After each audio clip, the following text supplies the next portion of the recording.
wants to introduce themselves briefly? Otherwise, I'll just move forward with the slides and we can launch into it and see who else joins us.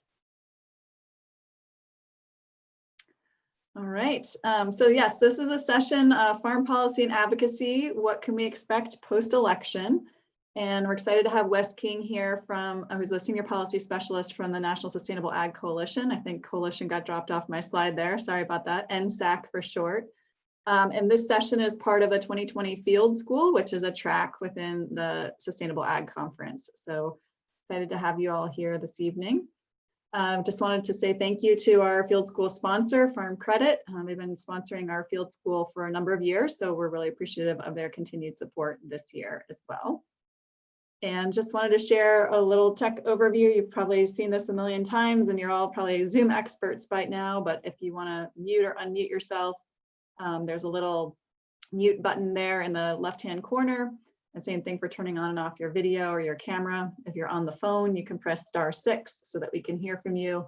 And then definitely please over here, the little bubble dots, use the chat to put questions there throughout the conversation as things come up. I know Wes is going to be throwing a lot of information at you. If there's things you're not sure about or don't know what they mean, definitely use the chat so that we can address those questions as we go as well. And if you're on the phone and you want to say something, there's a cool little raise your hand feature. You can press *9 and then we'll know that you want to touch base and talk or ask a question.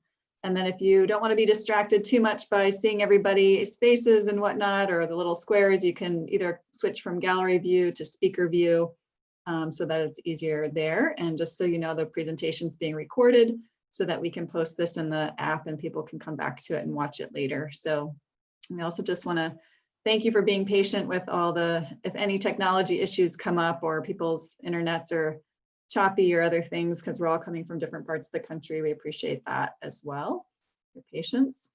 And then just because we're talking a little bit about policy and politics potentially, I know that can be kind of a divisive issue as we found out across the country. It's a little polarizing. We just wanted to make sure that we went through a little meeting norms and just recognizing everybody here has something to share and probably has their opinions. So we just want to make room for everybody to ask and share questions and hopefully be concise and add some new information to the conversation, and that we're all learning together. So ask people to just be open-minded and non-judgmental, and no questions are stupid at all. Differing views are certainly welcome, and we hope everybody can be listening with respect and honor the process of what we're doing. Stay on topic. We're really here to think about how we can move forward a sustainable ag agenda, and we'll keep to time. And just if folks can keep muted while others are speaking so we can all hear properly and don't have a lot of background noise, that would be great. And since we're a small group, if people do feel comfortable having your video on when we're having conversation, we would appreciate that as well. And so just wanted to encourage people to stay connected to the Field Network. We're a network of both incubator farm training programs and apprenticeship training programs. It's kind of a professional development network or community of practice, some people call that, and for service providers who are working with beginning farmers. So there's our websites here. You can find out more information, and there are links on our websites to join our listserv. So if you're not already on the listserv, we encourage you to join so you can keep up to date with information. There's also some tabs where you can click and complete your organizational profiles so that we have your information and can reach out to you and include you in the network. And we have a lot of great online resources, toolkits, guides, curriculum, things that programs from across the country who work with beginning farmers have shared. So definitely check that out. And just wanted to, oops, I'm going back on my slides here. I can stop sharing there. We wanted to start the session to find out who's in the room. So I'm going to launch a quick little poll, and if you can complete that and let us know who you are, we would appreciate it. So can everybody see that? Okay, good. I see some folks filling that out. Yep, and if you clicked other, if you want to put that in the chat, that would be great as well.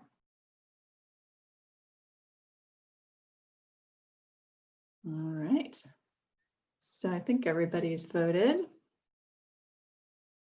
And I'm going to end the poll, and here's who we are. So we've got a couple farmers and food producers and some ag service providers. And I'm not sure who our others are, but if you want to list yourself in the chat, that would be helpful too. So thank you for that. And I'm going to stop sharing and turn it all over to Wes to share his slides. Great. Thank you, Jennifer. Let me, okay, share. Can you, I think hopefully you can see my screen now, correct?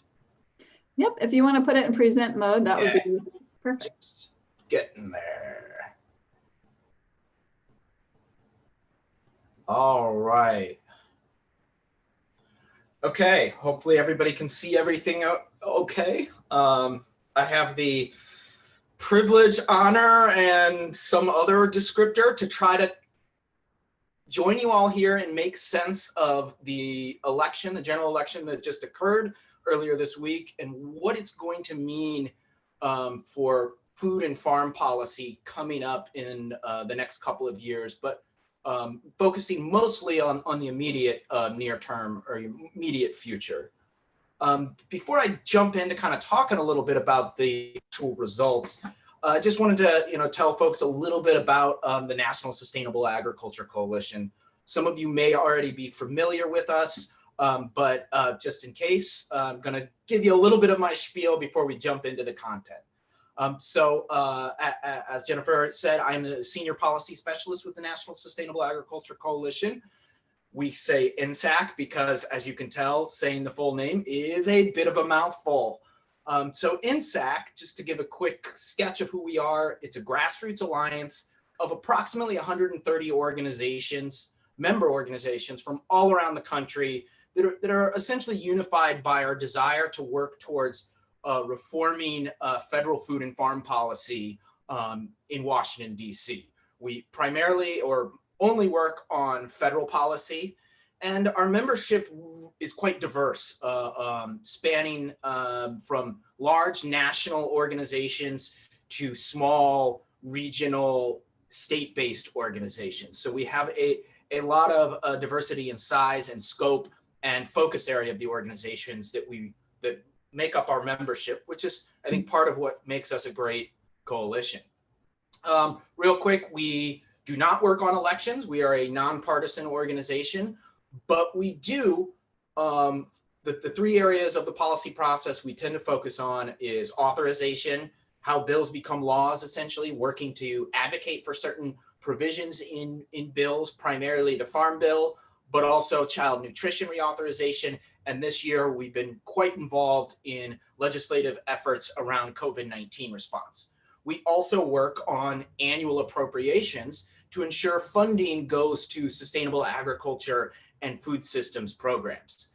And lastly, any program or appropriation that we're able to help secure is only as good as the implementation of those programs and that funding is. So we work a lot with the U.S. Department of Agriculture, as well as a little bit with the Food and Drug Administration on FSMA regulations to make sure things are implemented in a way that supports the continued growth of sustainable local and regional food systems. So this next slide is just kind of a real quick, sort of how we work. It is the farmers and stakeholders that make up our member organizations that bring to us often the priorities and types of legislation or funding initiatives we engage with as a staff in Washington, D.C. So farmers to our member groups, then they bring that to our staff, and we try to represent our members in Washington, D.C. When it comes to congressional action and federal agencies. I like to bring this up always just to highlight the fact that we truly are a grassroots-based coalition. We are not, our agenda is not based on some sort of corporation's wishes or anything like that. We are a grassroots organization. All right, let's get to the actual content and meat of the of the presentation or the discussion tonight. So where do things stand electorally? Some of you, this is probably gonna, if you've been glued to the TV screen or glued to hitting refresh tabs on your computer, some of this may not be all that new to you, but I recognize not everybody is constantly refreshing tabs and watching the news all day long to figure out what's going on in the election. So let's start. The presidency. As it looks right now, Biden is very likely to win. I'm actually personally surprised more networks have not called the race for him at this point, based on analysis of the trajectory of where votes are going in terms of vote counts, where those votes are coming from. It seems very unlikely that President Trump is going to be able to eclipse Vice President Biden and win the election. So he is likely, and the rest of this discussion is going to assume a Biden presidency. Now, there's going to be, and there already has been, a number of legal challenges, filed by the Trump campaign. These all seem to be quite dubious. I am not a lawyer, but I have worked in many legal issues and been an observer of elections for many years. They do not seem to have much merit, and it's likely that his legal challenges will not be able to overturn likely outcome of Biden becoming president-elect and then being sworn in and inaugurated on January 20th as the next president of the United States. So let's talk about the Senate. So it's a little less sure what's going to happen here, but it is most likely to remain in Republican control, but with a smaller margin, most likely, than they currently have. The wild card of all that is Georgia runoffs. It looks as if there will be 2 runoffs in Georgia for the 2 Senate seats in Georgia. I believe they're both on January 5th. I know for sure the one will be taking place on January 5th. The Loeffler, and I'm blanking on the Democrat who's been running against her. I can't remember the name right now. That runoff is going to take place on January 5th. I'm not as sure when the Purdue-Ossoff runoff is going to take place, but it may be on a different day. It may be on the same day. But if both of those races were to be won by the Democrats, it would mean most likely end up as a tie in control of the Senate. So 50 Republicans, 50 Democrats. In the matter of a tie, the vice president can cast the tie-breaking deciding vote, which would be most likely Kamala Harris. And that would, in a sense, give the Democrats the majority in that chamber. However, that, like I said, that's remains to be seen. There's that big wild card. I'm not sure if, I personally don't think it's likely that the Democrats will be able to win both of those runoffs, which is why I say the Senate is likely to remain in Republican control. However, I hope, just leave it there. Move on to the House. So here, the situation with the election in the House of Representatives is that the Democrats did retain a majority in the House of Representatives, but it is a smaller majority.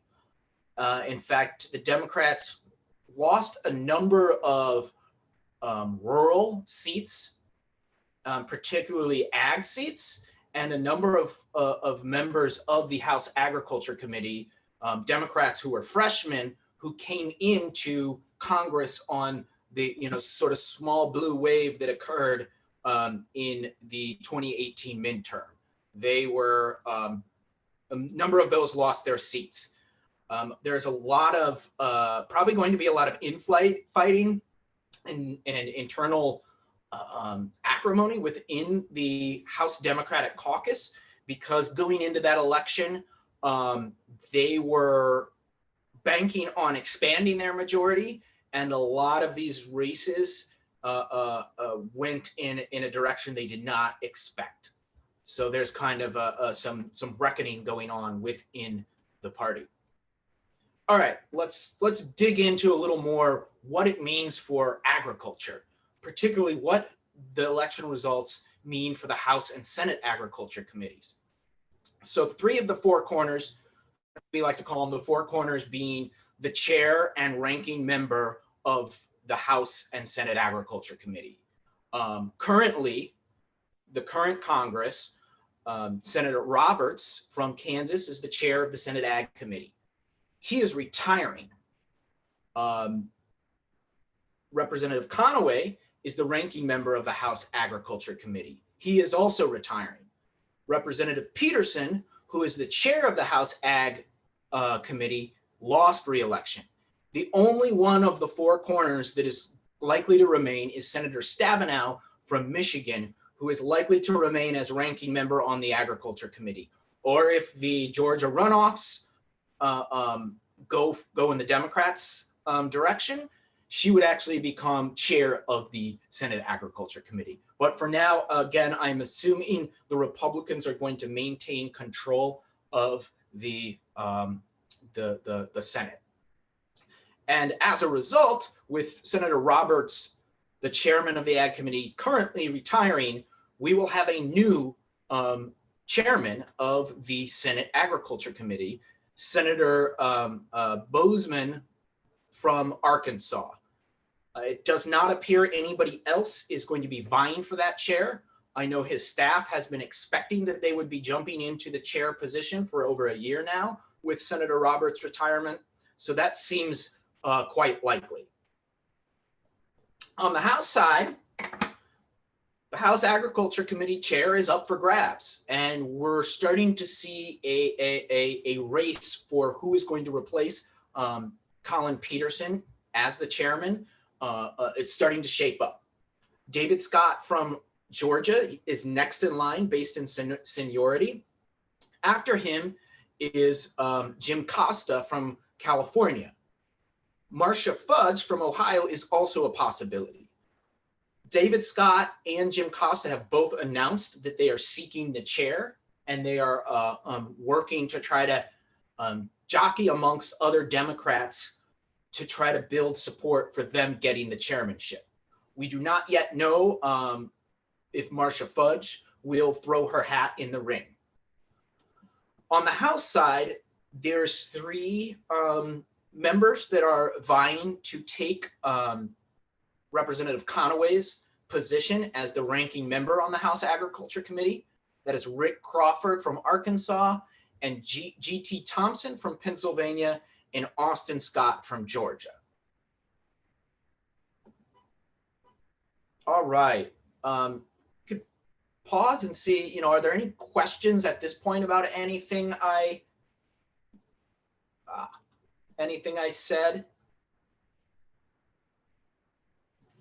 And I don't know how to get the chat box. Means in terms of what you know about their priorities already, given the type of agriculture that are in those states that they represent. Sure. Yeah. You can speak to that a little bit. Yep. Let me. How do I go backwards? Let's see. Do you see little arrows at the bottom of your screen? Yeah, there we go. There we go. Okay, so David Scott, it's hard to know. We don't know a ton about what his priorities are going to be. He is an incredibly conservative member of the Democratic caucus. So we do know that he's incredibly conservative and has voted with the Republicans on in a number of times throughout his career on big pieces of legislation. His district is sort of the ex-urban outer suburbs of Atlanta.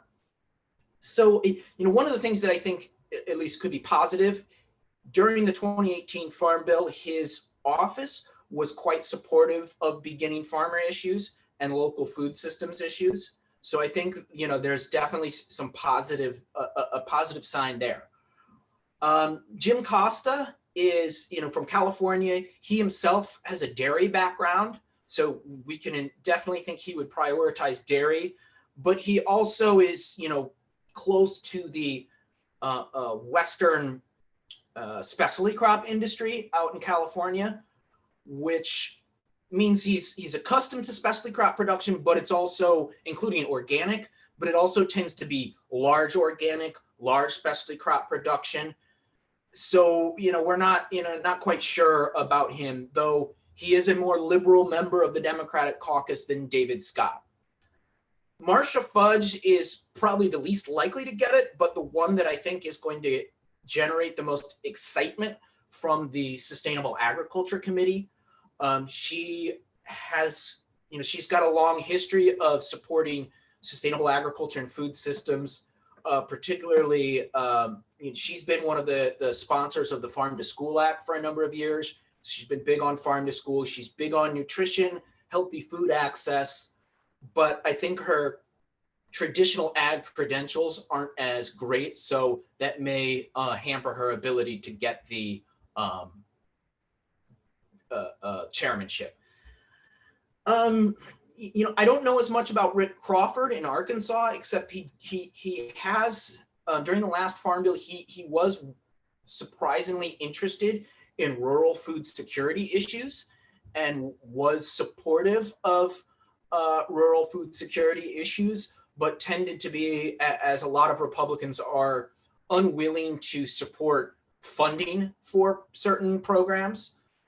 G.T. Thompson is kind of old school Republican, a lot of dairy, and he's been a big, huge dairy champion, but he's also, interestingly enough, been a huge champion of Finney and now GusNIP, the SNAP incentives program that helps SNAP benefit recipients purchase healthy food at grocery stores and farmers markets. And Austin Scott, he's big cotton guy, big peanuts, but he's also, interestingly enough, been supportive of local food systems work, particularly farmers markets, over the years. In fact, just to give some historical little tidbits, during the 2014 Farm Bill, there was an attempt by the Republicans to eliminate the farmers market promotion program. And he, to a lot of people's surprise, rose to the floor in opposition of the Republican amendment to the Farm Bill to eliminate the farmers market promotion program, speaking to the importance of farmers markets for food access in rural communities. And we think his speech might have won the day and saved that program, a program that has since been that was then later expanded into, in that Farm Bill, the local food promotion farmers market local food promotion program, and has expanded ever since. All right, I'm gonna keep heading and keep on moving forward. So what comes next? What does come next? Let's talk about it. So between now or starting next week, Congress is going to be back in session for what they call the lame duck session, the period of time between the general election and the next inauguration of the next Congress and next president in January. So two big things that are potentially on the agenda that are going to dominate Congress for the next couple months. The first being a COVID response package. Yesterday, Leader McConnell said that was the number one thing they were going to work to get done, or one of the number one things they were going to work to get done. He said, we need something. We need to get more stimulus. We need to get more assistance out there. So we do think, at least right now, think that maybe finally Congress will be able to get together, particularly the Senate will be able to get together and then work with the House to pass something. That's not certain at all. It's definitely yet to be seen what the posturing will be from the Republican Party following this election. But we're going to find out next week. The other big thing that's got to happen is FY21, current fiscal year. The way the federal government operates is on a fiscal year. The 2021 fiscal year actually started on October 1st, but we are operating under a stopgap, short-term continuing resolution to just kind of basically kick the can down the road, keep funding going at current levels without making any decisions. That stopgap expires on December 11th. If Congress does not pass another stopgap or put disagreements aside and compromise on an omnibus to fund the government, we will see a government shutdown. Highly unlikely, but in a transition period with a president like Trump, it's, you know, we're not sure what's going to happen. It's possible, most likely not. So getting to that next bullet you'll see on the screen, transition. So administrative transition. Once it becomes clear, normally, once it becomes clear who the president-elect is, there is a massive process to begin transferring the levers of power at the executive level to the incoming administration. What is going to happen during that period is really unclear. In a normal administration, I think there are a lot of things people would assume, but this is not a normal administration, and it is unclear what kind of things Trump might do for spite in order to undermine the incoming administration. One of the things we are definitely likely to see, that this is pretty much normal. Every administration on their way out, they try to push out as many regulations or deregulations, depending on what the issue is, as they can to beat the clock. A lot of those tend to be half-baked and not fully thought through and tend to eventually get overturned by the next administration. But we will see a lot of things most likely come out of this administration in the next couple months. As I said earlier, what comes next? The Georgia runoff. It says runoffs here in parentheses because when I put together these slides yesterday, we didn't know for sure there would be a second runoff. And we still to this moment don't know there will be a second runoff because the vote hasn't been certified, but currently Purdue in Georgia has under 50%. And if a candidate if he cannot maintain above 50% or 50% or more in terms of the vote, under Georgia law, there is an automatic runoff, which is the reason why the other election is taking place too as a runoff. None of the candidates got over 50% of the vote. All right, so now I want to talk about some opportunities. What does this all mean in terms of potential opportunities moving forward to enact new or reform existing policies and programs that support sustainable agriculture, beginning farmers, and local and regional food systems. So again, this is assuming a Biden administration. So one of the things administrations often do, particularly early on, is what we in DC and at NSAC call administrative reform. This is actually, it sounds kind of honky-dory, that's kind of boring and lame, but in reality, it represents a big opportunity for administrations to get creative. They can use existing authorities to do interesting things, like microloans. The original microloans program that was created by the Farm Service Agency under the Obama administration was not a congressionally directed activity. It wasn't specifically written into a farm bill. It was something they looked at, okay, what existing laws and authority to do things do we already have? And they found that, hey, we could create a microloan program, partially because people were asking for it. They were saying, you know what beginning farmers need? They need microloans. They don't need a massive $500,000 loan. They need something smaller, more targeted to the sizes of their operations. Many of you may be familiar with the Know Your Farmer, Know Your Food initiative. It's a big initiative out of the USDA to promote across all of their agencies local and regional food systems and have a coordinated approach to supporting local and regional food systems. That was an administrative reform initiative. It wasn't congressionally directed at all. And to give another example, we've heard a lot about over the last several years, the trade mitigation payments that the USDA has been making and giving to farmers to help offset the losses caused by the trade war with China. That wasn't congressionally authorized. Congress didn't say, hey, yeah, you should create a program in response to this trade war. They used existing authorities. In fact, they used existing authorities from the 1930s to create that program. There is a lot of creative things a new administration could do. One of the things we're not sure about, or I'm not sure about, most anybody's not sure about, what is this going to mean for appropriations? With the Democrats in control of the House, a Democratic president, that tends to bode well, but as I'll get to in a future slide, we just do not know how the budget and appropriations process is going to unfold under this new power dynamic.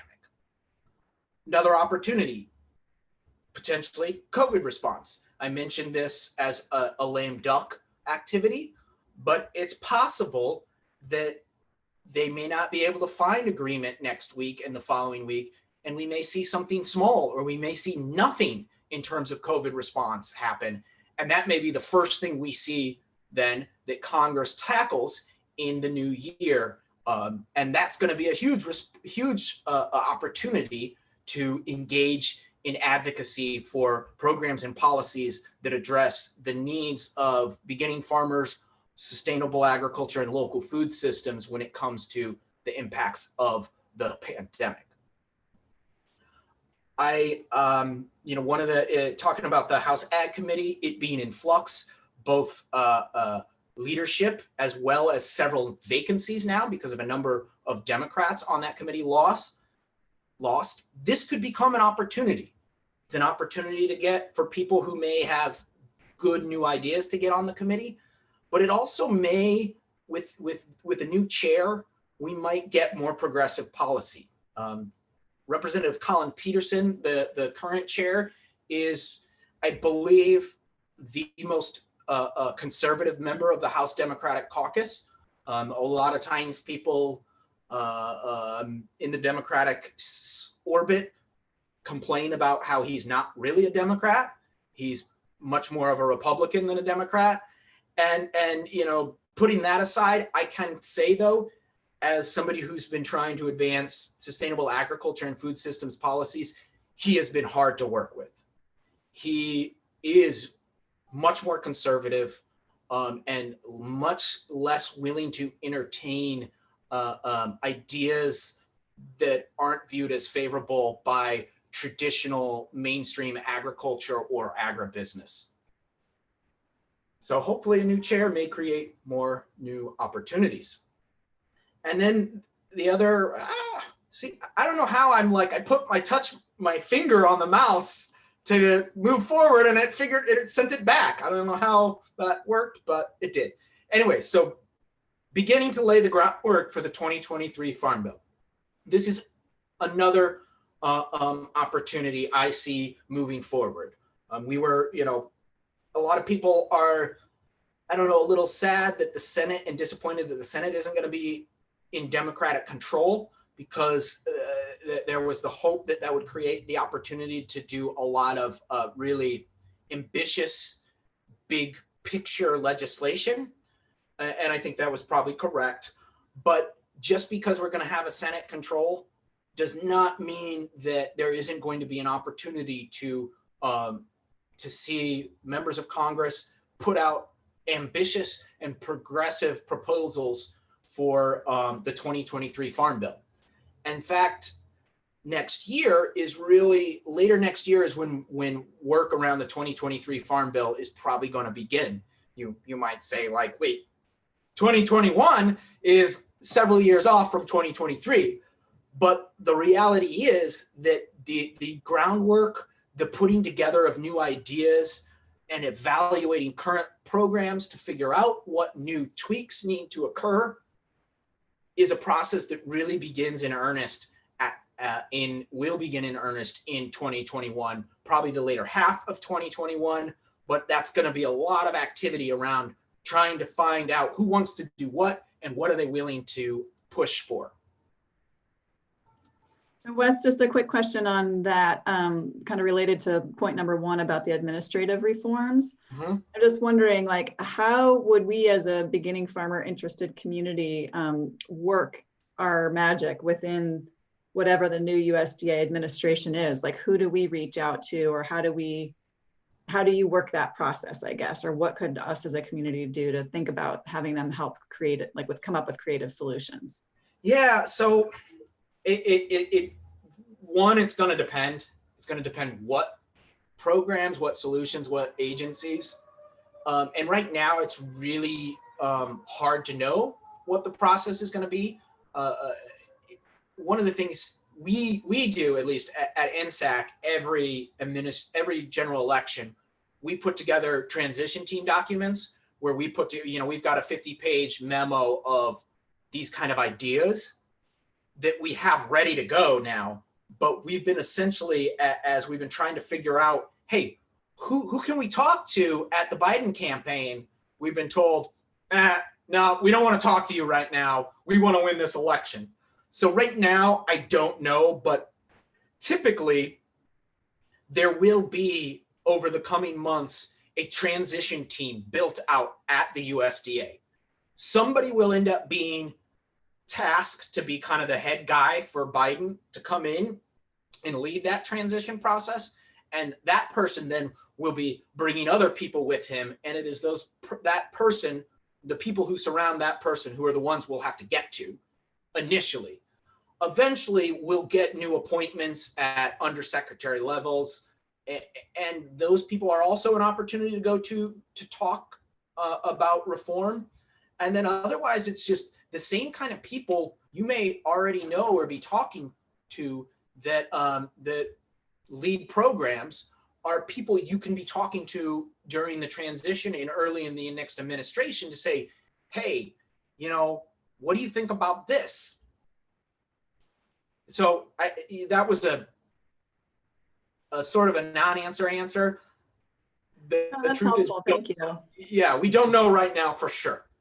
No.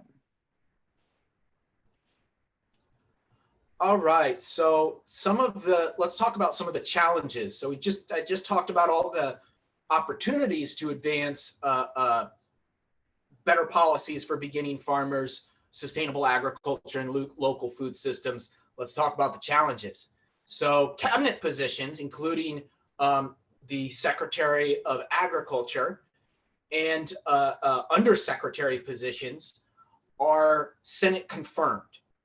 If the Senate maintains or stays under Republican control, there is not a huge Democratic win in the Georgia runoffs.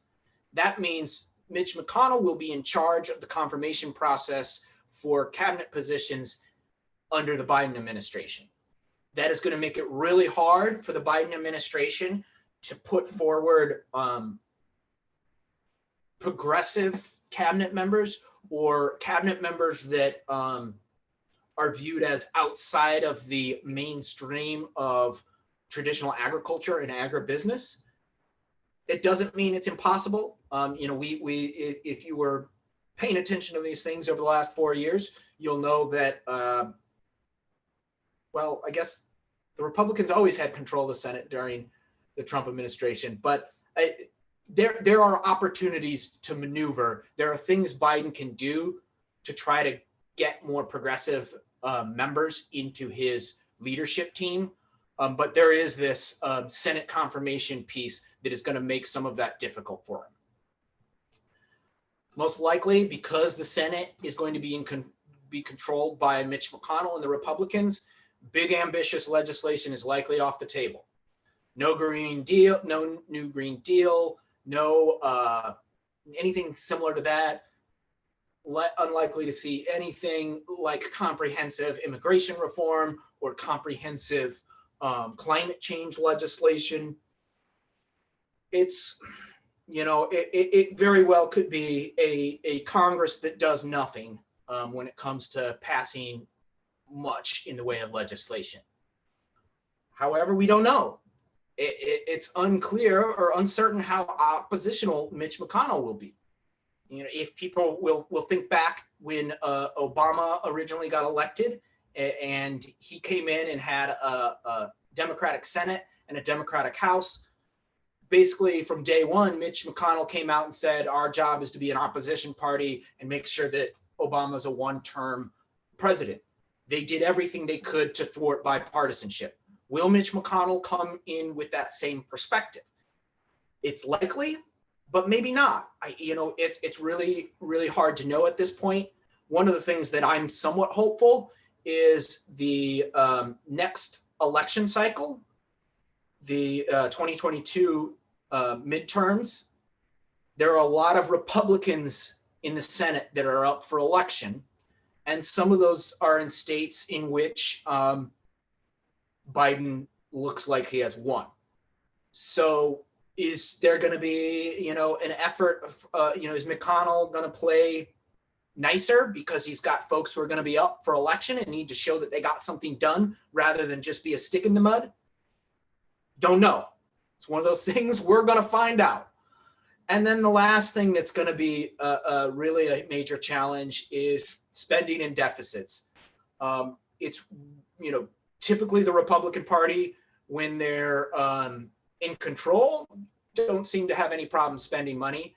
But when they're not in power, suddenly austerity is the name of the game, and deficits are the end of the world. So we don't know, is the Republican Party going to flip that switch and suddenly come out advocating for deficit reduction and austerity? And what is that going to do to the appropriations process? The Senate and the House have to agree first on how much money totally the government is going to spend each fiscal year. And then they start trying to figure out on which programs and which policies to spend it. That's a lot of bipartisanship and agreement and compromise that makes that take place, and hard to see what's going to transpire in that aspect of it all. Maybe they will come together and be able to find some bipartisanship. We'll see. It's hard to know. All right, so I think this is the last slide I have. I wanted to, kind of spend a little bit of time looking ahead to the 2023 Farm Bill, because as I said, later in the 2021, Farm Bill work's going to start, even though it looks like it's several years away. So the big kind of right now highline points that may structure the framework of the debate around sustainable agriculture, beginning farmer and local food systems priorities. So the first one is more money. Doubtful that the ag committees will be provided with more funding. It's been a long time since any committee has been given more funding to work with on any sort of big bill like the Farm Bill. So that means anything new in terms of big spending is going to be unlikely. Any ideas to spend money are going to have to find offsets somewhere. The bill will have to be spending neutral. Good thing, positive, tiny but mighty programs. Some of you may be aware of this kind of framing. This is something INSAC's kind of pushed forward for a couple of years. So some of these smaller programs like the Beginning Farmer and Rancher Development Program, the 2501 program for assistance for socially disadvantaged farmers, Farmers Market and Local Food Promotion Program, and several more. Prior to the 2018 Farm Bill, even though they'd been around for a long time, the way that the farm bills had been written, they were structured in terms of their funding, they actually were considered new programs each year. So therefore, in order to fund BFRDP, you had to find an offset somewhere to give money to that program. Well, thankfully, all credit deserved to Debbie Stabenow and her amazing team. Most of these tiny but mighty programs now have what's called permanent baseline. They are assumed to be part of the bill. So in order for them to continue, there doesn't have to be an offset somewhere. They're basically good They're good to go. We're not going to have to defend them. We're not going to have to work as hard to get them reauthorized, which means there may be opportunities for the larger food systems community to rally around some other ideas. Some of the things that you'll see a big point here. Big ideas still possible and important. And part of that may be because we're not going to be under this pressure to find funding for these long-standing programs that have really been part of building the ecosystem for the beginning farmer sustainable agriculture sector of the ag economy. Improved risk management tools. This is something that I think is quite ripe, and I think there will be a lot of discussion about during the next farm bill, particularly as it pertains to diversified farmers, diversified specialty crop, for local food systems and beginning farmers. So that's something I think there's going to be a lot of opportunity to really help move things forward. I think there's been some great little pieces that have been put in place, but still to this day, I don't think the crop insurance products that are available for beginning small and diversified farmers, particularly those serving local food systems, works. And I think there's a big opportunity to change that. The last point you'll see here is COVID-19 in the question mark. Does the COVID-19, the pandemic has exposed some of the real shaky foundations that our food system sets on, and the vulnerability of supply chains to shocks. Is that going to create space and opportunity to do some creative and interesting things, even if we're out of the pandemic by the time the 2023 Farm Bill is being passed? The impacts of it, do they create an opportunity and space to get creative and maybe, I don't think we're going to see any sort of radical changing that I think a lot of us saw the pandemic expose as necessary, but it may create more opportunity for change than would have been otherwise. All right. Move. Questions? One of my questions, an example of something that's been huge in our state, huge for the folks who've applied for it, but our state kind of came together and put together a $36 million food security infrastructure grant for any food or ag-related business in the state to get infrastructure to respond to get food out to people. And just to describe the magnitude in Massachusetts, that grant program is bigger than our entire grant budget for our State Department of Agriculture grant programs that they normally give out in a given year. So, $36 million of capital infrastructure investment across our food system is a pretty significant lift. I mean, they got over 1,200 applications from farms across the state. And they're funding all kinds of things from delivery vehicles and coolers and, kitchen equipment in schools, fish processing. I mean,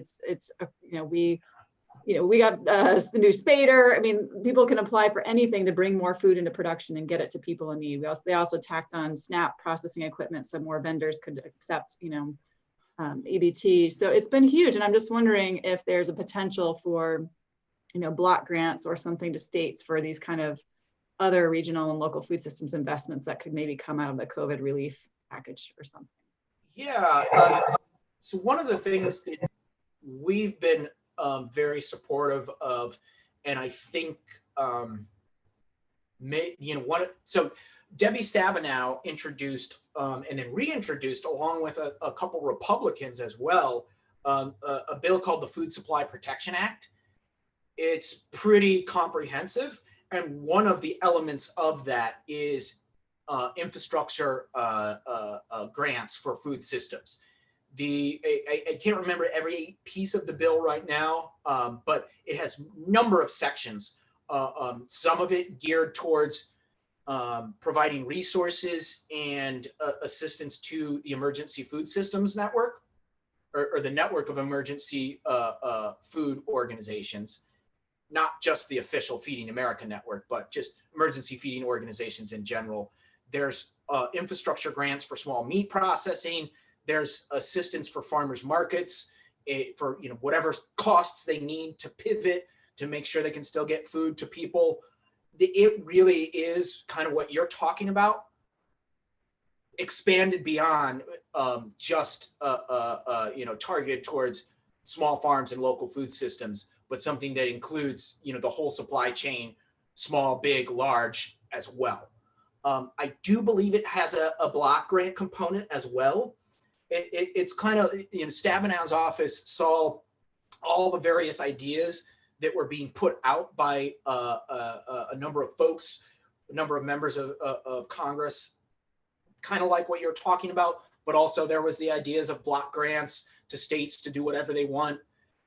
And they sort of tried to weave all those together into one package as sort of the one, this is the bill, this is the Food Supply Protection Act, this is how we're gonna respond and retool our food supply chains so that they're more resilient in the face of this pandemic, but also future pandemics or future disruptions.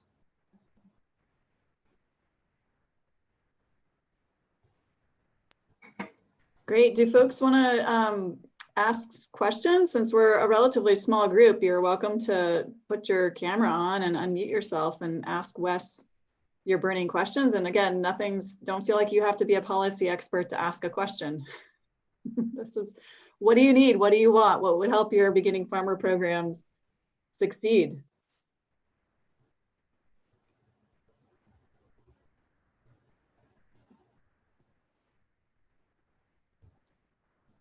Any questions? I mean, I can talk shop about all sorts of things in the food system space. So, I'll ask a question.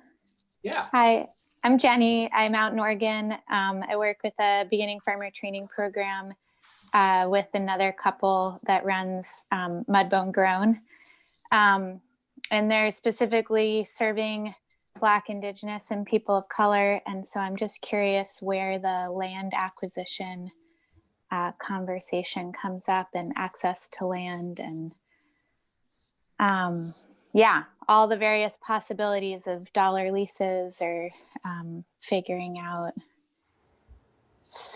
I guess, support services around that, as far as yeah, I'm not sure. I'm not a policy person, but right. No, it sounds like it is. So in terms of land access, there's one, just like actual access to financial resources, but it sounds like you're talking about that it's not just access to those resources. It's not an easy process to navigate getting those resources, finding land, and going through the process to purchase or rent, lease that land. And you're talking about, as well as the financial resources, some sort of technical assistance around land purchasing. I don't know of any specific conversations right now, but that's a good idea. And those are definitely the type of things that we're going to be looking at and wanting to look at in the next farm bill. I do actually, as I said, after I said that, I thought back to myself, wait a minute, I think we've actually been talking about how to change the beginning farmer and rancher development program a little bit, or expand it so that assistance from that program could, if your organization got one of those grants, it would be you could use that grant to do that kind of technical assistance. But it's still, with that aside, it's a good idea, and it's something that I think I like it, and it's something that I'm going to take back to others on our team, because one of the things I wanted to do with this conversation is get these ideas from folks like you, because just because we listen mostly to our members of our coalition, we also listen to other folks, because we want the policies and programs we try to advance to be things that are really needed. So thank you. I've talked too much there. What other questions?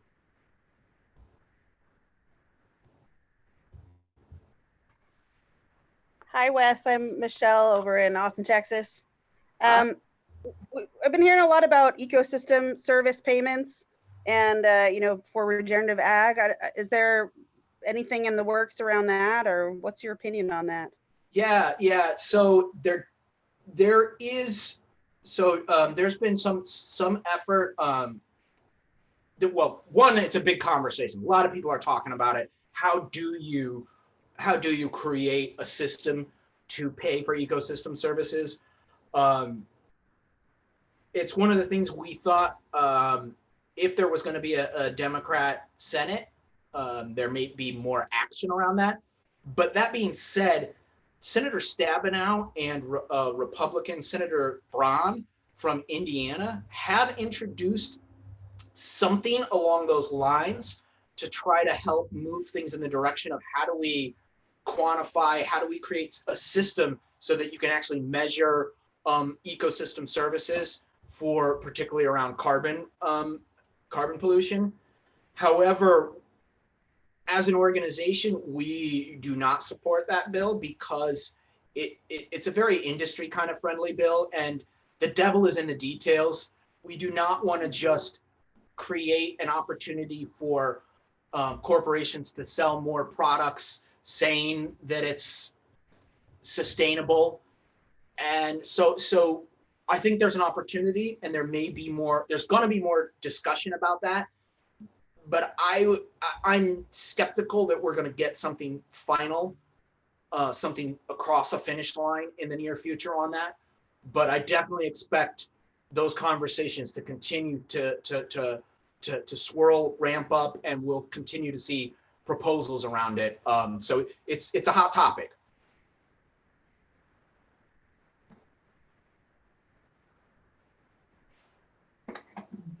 Hi, Wes. I'm Laura. I'm in Charleston, South Carolina, although I have land about 100 miles upstate. I don't really, I guess the only thing I can think of is, do you think there's any chance that solar power tax breaks might continue at some kind of federal level? Because one way to make money on the land is to install solar panels. And graze livestock underneath them or something like that, you know? Yeah, I do, I'm not a tax expert, but I would not be surprised if those kind of tax incentives for solar panels do, I can't remember the status of them right now. I would think they're going to continue. I think we have them at the state level and they're sunsetting. But I don't know if there's any at the federal level. Yeah, there had been at the federal level. I'm not sure if under the Obama or the Trump administration and Republican control in Congress, they did away with them. I think maybe they're sunsetting as well. But that's the type of thing that I do think that, there will be some. When I said nothing's going to happen, I didn't mean nothing, but no big things are going to happen. That does to me seem like one of the types of bipartisan policies that could be successful under this new dynamic moving forward. And one of the things we're really interested in is that combination between grazing and solar panels. We've actually been pushing USDA, and one of the things we've got on our list of things we want to see the new administration do, pushing them to study that. Particularly as a way to try to move things in the direction of more of that. There's some of our membership has started to get, there's this interesting tension growing between solar panel and renewable energy and farmers, and that a lot of them are not being set up in a way in which they're up high enough so that you can graze underneath it. So there's this kind of, a tension around like, hey, that's good farmland I could be grazing cattle on, and you just built solar panels on it, and now there's no farming there. So I think there's some way that there's a compromise. There's a way to do it both, and it's one of those things we're going to be pushing and looking at. How can through administrative reform we get more information out there, we get the USDA to study it more, and try to promote coexistence in a way. Agrivoltaics, I think, is the term I've heard. Thanks. I've heard they're even making transparent solar panels now so that you can put them on your greenhouses, which would be really cool. Yeah, I'd love to see that. A side note, something I saw recently, that if I had a little more money, I'd do it. You can get blinds that are now, like, the actual blinds themselves are solar panels, and they'll turn with the sun. A little too rich for my blood. One question I had about the BFRDP funding. I still feel like $18 million or whatever it is up to now is just a drop in the bucket, and they're still only funding whatever it is, 20-30% of the requests. And they're such large multi-year grants that, like, it's creating this boom and bust cycle of, you know, lots of program capacity, then you don't get another one for, you know, 10 years, and then maybe you'll get, you know, it's just, how do we level that out more? How do, even if they're now like level, like in baseline, which is awesome, how do we get more funding for that? I mean, I think about how much money we spend on international ag development, which is also great, but, like, you know, it's such a tiny amount considering, you know, the need to replace aging farmers. Yeah, you know, the two ways you get more money. The farm bill gives it, the next farm bill gives it more money, which, you know, as I said earlier, you know, there would need to be some sort of offset. But that doesn't mean it's not possible. And one of the things that, you know, Congress staffers won't tell you this, but I'll tell you this: it's not your job to find that offset. It's our job as a community to tell them what they should do. It's their job to figure out how to pay for things. So it is definitely possible that that could be a campaign, an initiative going into the next farm bill to say, like, look, yeah, it's great that it's permanent and it's got baseline, but this ain't enough. So that's viable. You know, it would be difficult because of funding, but, you know, the Beginning Farm and Rancher Development Program is a small drop in the bucket when it comes to, you know, the whole bill. You know, a small little bit of subsidy reform, adjusting subsidy caps so that the richest of the richest don't continue to get as much as they possibly can get, could create a lot of money. Whether that'll happen, you know, we don't know. That's why I would like Marcia Fudge to be the chair, because I think kind of reform becomes more possible under her. Very unlikely that David Scott or Jim Costa would be willing to entertain serious subsidy reform that would help small farmers, because it would take some of that pressure for consolidation that's been driving farms bigger and bigger, but it would also free up some money to spend on programs like BFRDP. The other way to do it is through the appropriations process. We've actually been, we'll be doing it again next year for sure, even though we haven't decided this for sure, but I know we will try to get more money in that program. The 2018 Farm Bill actually cut its overall funding relative to the 2014 Farm Bill. It was this interesting trade-off that had to be made so that it could be made permanent, so that we didn't have to fight about funding in the future, had to take a cut to it for some of the years. You know, and as a result, we've been working to backfill that funding cut in successfully at their appropriations process. So theoretically, we could, you know, run a campaign to go, hey, we don't want to just fill this hole that the last Farm Bill left. We want to fill this hole and some.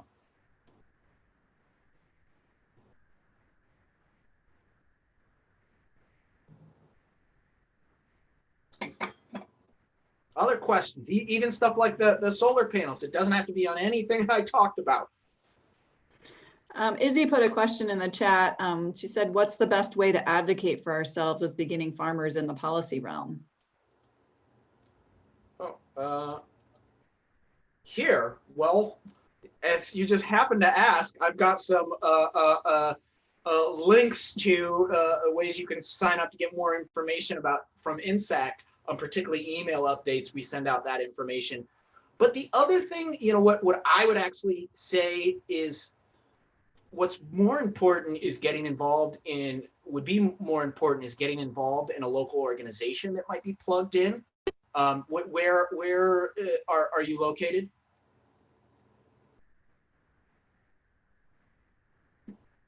Izzy, do you want to unmute yourself and tell us where you're from? Hi, sorry. I don't actually know how to use this very well. I live in Durham, North Carolina. Durham, well, there's somebody on this call that you should know. Who is it?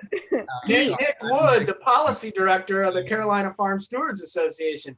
They are one of our members, and the way we like to work is through our members and have our members, work in their communities to get people involved in advocacy efforts.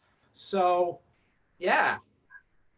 Yeah, so I'm Nick. I'm the policy director with CFSA. So glad that y'all have been able to join us. I also live in Durham, actually in South Durham. I'm going to type my email address in. We're actually at CFSA, and we're designing a member advocacy program that we're going to launch in early 2021, and it's going to be limited to like 10 people. We're going to run a couple of cohorts, and we're actually sending a survey around to CFSA members about policy interests as well as advocacy skills in ways that could help people enhance what they already know how to do, because it's y'all's stories about what's at stake and what you are doing that really can reach a lot of these policymakers, because I'll say we're dealing with these big numbers and it's like, wow. But, if we have some farmers in saying, this is what this would mean to me, this is what this would mean for my community. If you do this, this makes a big difference, and you can build that relationship. It's a lot more powerful. No offense to me and Wes, but y'all's voices are a lot more effective than ours when it comes to making that direct connection. And as Wes said, it's where you are. That's where you can have a big impact, both on the state and the federal level, and it's a great opportunity to build community. So any of y'all in the Carolinas, email me, and other places. It's not like we're the first people to ever do this. I'm sure it's happening in other organizations and in other places, and the more we can learn about that, the better we all are. And I think I'll say we had a couple market managers and a couple farmers meet with David Price, who's our representative here. I'm not sure, there's several crowding around Durham, but he's on the appropriations committee, and we were able to have a really good meeting, and we had a training for an hour before, if that. And I said, all right, here's the thing. The congressman is a person just like you. His job is to represent you. And he doesn't have a lot of time. So let's figure out what we're going to say, what order it is, what the major points you want to make, and let's go in and do that. And people said, okay, we can do that. That makes a lot of sense. The other piece on advocacy is, we send out a lot of action alerts at CFSA. I know a lot of NSAC partners, and NSAC does that as well. That they listen to these messages and they count. And so if you're loud about it, they're more likely to listen to you, because as Wes has been talking about, a lot of there's a limited amount of funding, or at least it's perceived that way. So how do we prioritize that? And it is that very basic level of what's at stake. So I would encourage everybody to get involved. I'd encourage you to keep up with CFSA or other organizations like us, wherever you are. Because that's the only way we can accomplish something as big as what we need to do on a federal level, because it's a big world out there, but we all occupy a place in it, and we can make a big difference there. I've got a fun little anecdote on this. I can't remember what the issue was, but we sent out some action alert information to some of our members. We got, let's say, I don't know, it was like 4 or 5 calls into this member's office. Saying, hey, we're concerned about this issue. I went in a couple days later, and the staffer was like, yeah, so okay, blah, blah, I introduced myself. I said who I was. I told them what I wanted to talk to them about. And they're like, this is great. I just got a bunch of calls about this, and I didn't know yeah, so tell me more about this issue. And little did they know that, yeah, I knew you got a bunch of calls because I sent the calls to you and then showed up a couple days later. So it works. It does, and it's been a long day. As our superstar conference organizer, now farm owner, Mary Beth, has pointed out that we actually have a breakout session about advocacy in agriculture that myself and Matt Neese, who's our South Carolina coordinator, will be be having, and it's going to be very informal. Let's just say, and we want to have a good time and encourage y'all to join and let others know on the handy dandy app that we have that this would be a cool thing to check out. Cool.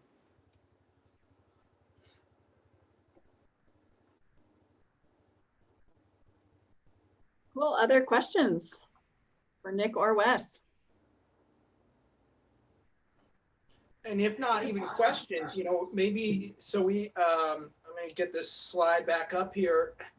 Love to hear if you got any thoughts for me and for Nick. Are you know, not just questions, what do you want to tell us that we need to know about what are the issues you're facing as a farmer or as a service provider?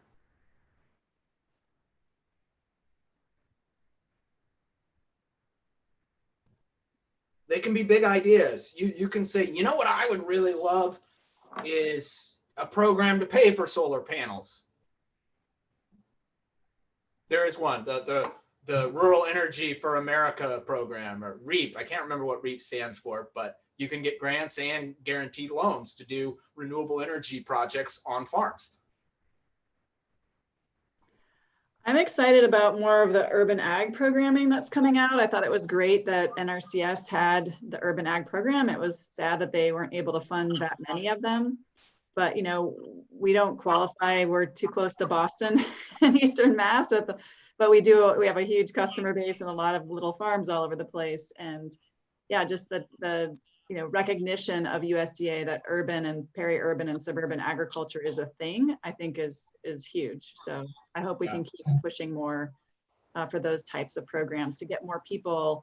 I think about our pipeline of beginning farmers and how we get more people interested in becoming farmers, and maybe, you know, they'll end up in rural communities eventually, potentially, if we are like educating more school kids and urban areas about the, you know, the possibility of a career in agriculture and whatever that looks like. You know, if it's introducing kids to hydroponics in the school cafeteria and getting them out, you know, on to visit farms, I think that kind of thing needs to be better funded. Yeah, I agree, and I think we're going to get better funding in the coming years. We've been, you know, I've been pretty involved in the process to get appropriations for that program, for that office and its associated programming. I feel good about future increases, being able to grow that program. And then related to all this, I'm going to share my big idea of what I want to see in the 2023 Farm Bill is an urban agriculture land easement program. So we have a rural farmland preservation program that provides resources and funding to put easements on rural land. How about urban land? Let's figure out a way to address the development pressure that has led to so many wonderful, beautiful farms going from great success community organizations to being kicked off so they can build a new freaking luxury condo high rise. That's what I want to see, or one of the things I want to see. There's a lot I want to see, but that's at least one of the things. I'm clapping. Yeah. So, you know, I've been talking to some members of Congress, and I think we're gonna introduce some legislation sometime next year as part of the lead up to the 2023 Farm Bill, so that we have something to rally around to try to then go to other members of Congress and say, you should include this in the next Farm Bill. So I would say everything we talked about, getting involved in my organization, getting involved in CFSA, all depending on where you're at, actually. Skeet, where are you at?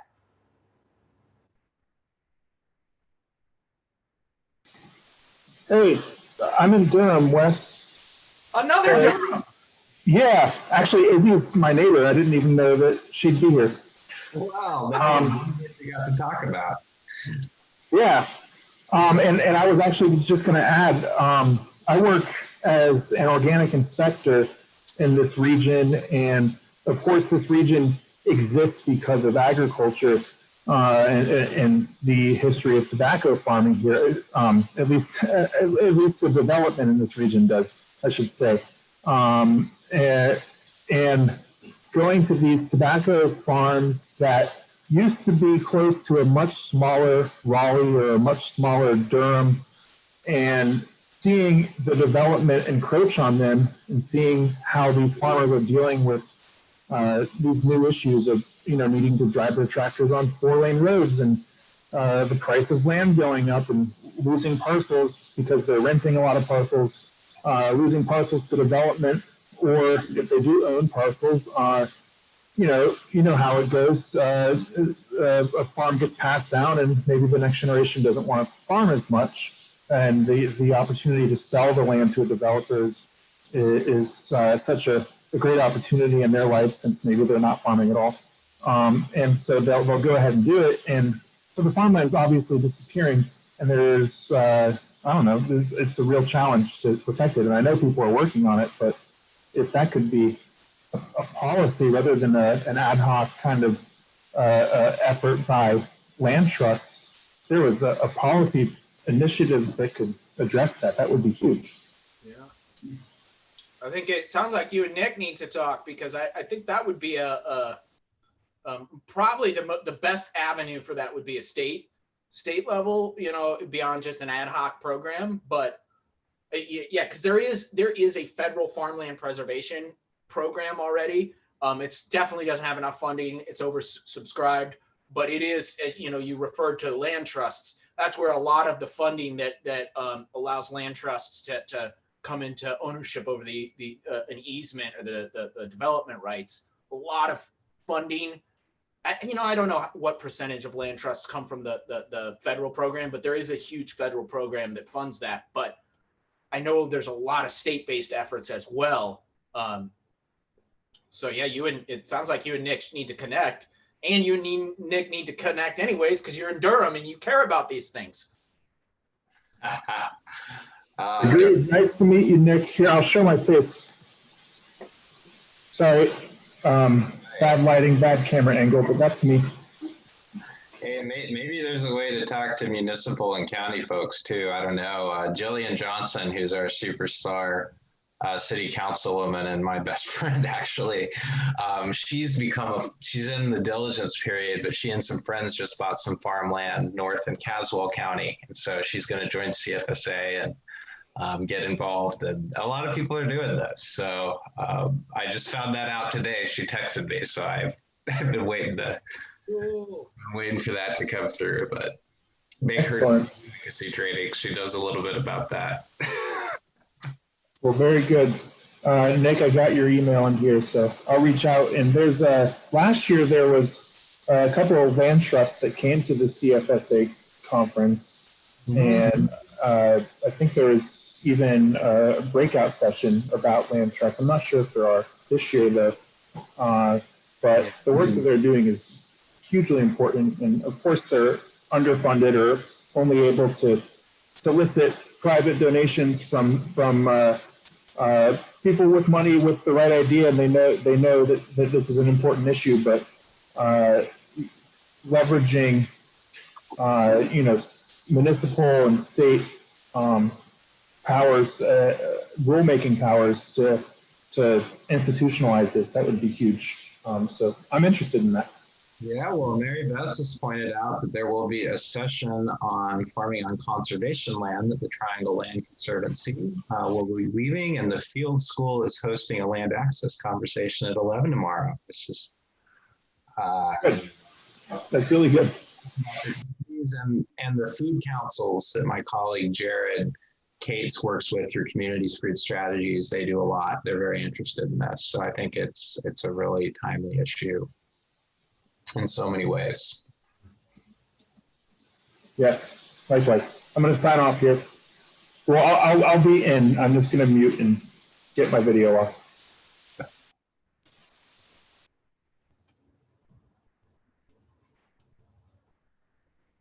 What else? We got a few minutes left. Other questions, other ideas? Well, I want to ask a question, Wes. What do you think about the Agricultural Resilience Act and all of the a whole lot of what we're talking is bound up in that around climate and soil health and conservation. Do you have any thoughts about?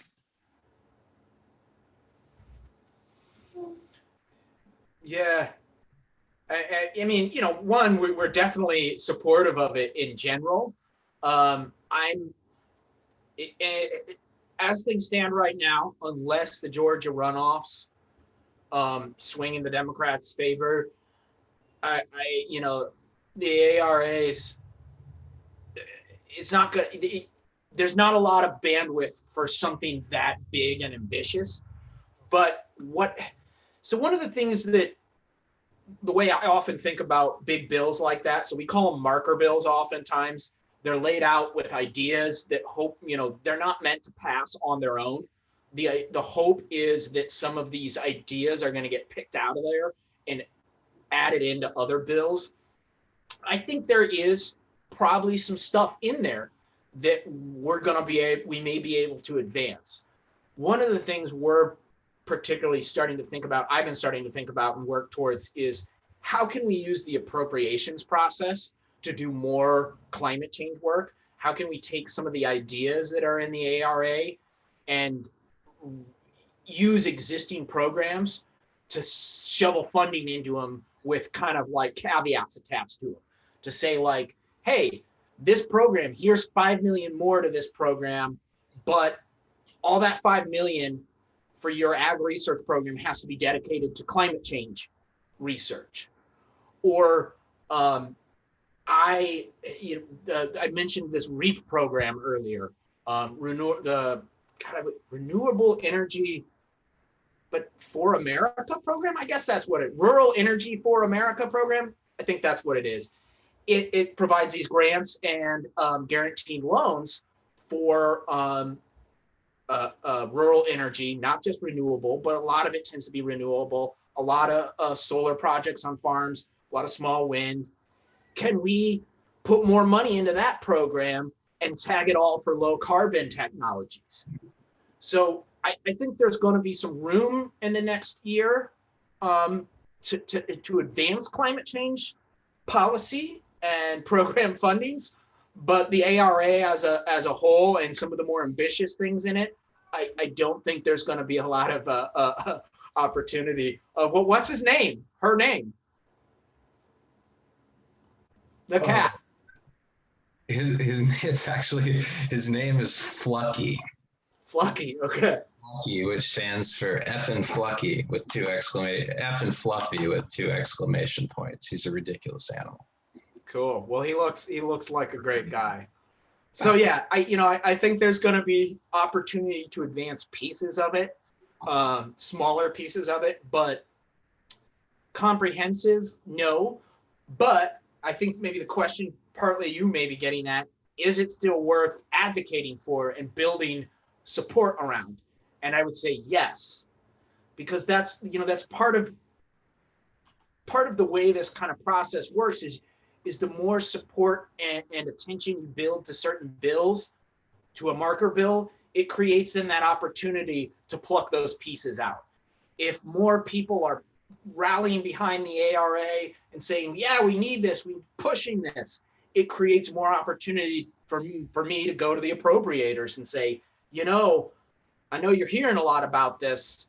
Here's something you can do. So does that suffice? Yes, especially for 7:55 on a Friday night. Hey, there's not water in this anymore, so it's okay. Well, you missed our policy team cocktail hour, so we had people taking shots. I went with an organic pomegranate juice and lime seltzer spritzer myself.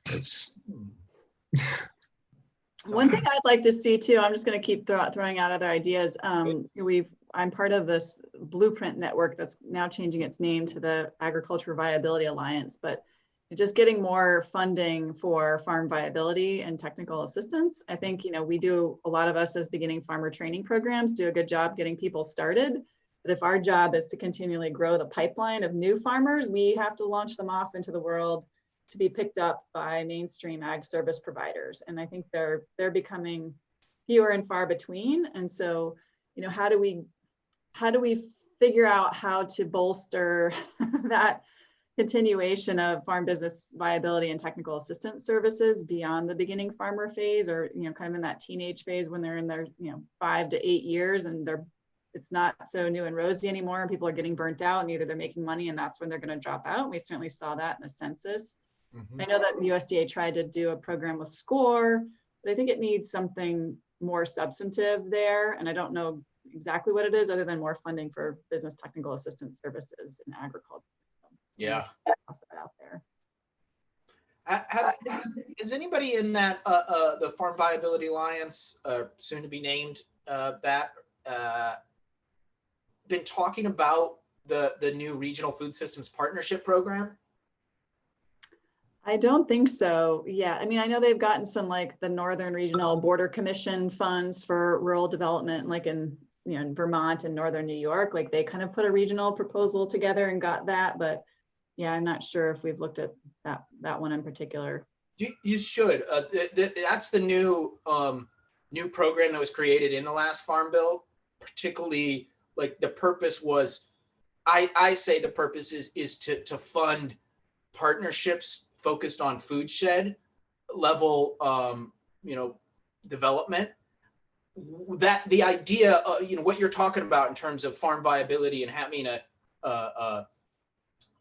technical assistance to help move folks along past the beginning farmer stage is definitely something we talked about in the development of that program.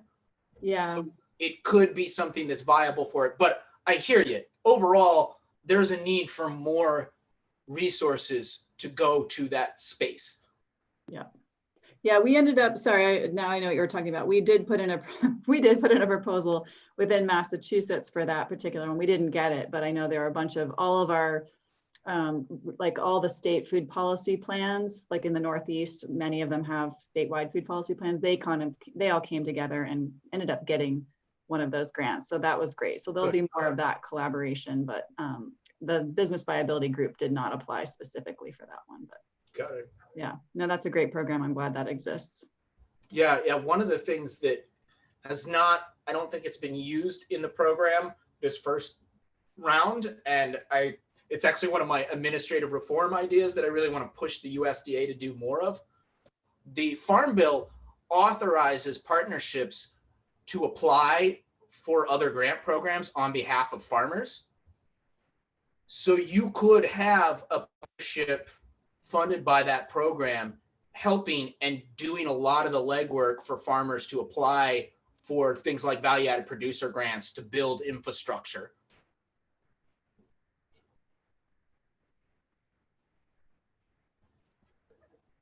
Cool, thank you. Well, we have 1 minute left. Are there any other last minute burning questions for Wes?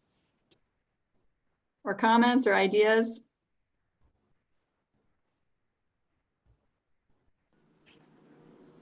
I have one, maybe. Yeah. Go for it. I have a lot of interest in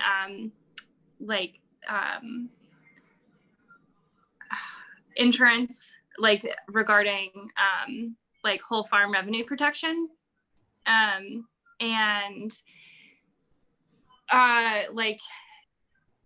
Did I don't know, in the most recent Farm Bill, there wasn't a whole lot of movement in it, which is really unfortunate. But I'm wondering, especially because this past year, when COVID hit, like there was so much confusion about whether or not whole farm would actually cover farms who had lost revenue due to sales, but like there was no distinction between like whether or not a pandemic was considered like a legit reason for that. And so I guess it's a two-part question. One is, do you know of any farmers who applied for whole farm revenue protection because of COVID and got paid? Like not like outside of CFAP or CFAP2 or whatever. And then like, do you see any movement in that in the next farm bill, especially like because so much of it too is like about farmers actually taking advantage of the program, which I think they're reluctant to do. But especially around climate change and with the pandemic, and now we've seen like, I don't know, just like total devastation. Do you see any sort of movement in actually making, you know, progress in getting farmers insured, like for small diversified farms? Yeah. So first question, no, I have not. But that does not mean it hasn't happened. I just haven't heard of a pigment related to COVID under whole farm. Two, when I was earlier talking about things that I see as real opportunities in the next farm bill, I was saying risk management. I had whole farm and whole farm revenue in mind. Particularly, part of it's on my mind because the 2018 farm bill required USDA to do a study on new options. And I've actually there was a bunch of listening sessions across the country this summer that the USDA hosted. And I got to see a copy of the draft report. A friend leaked it to me.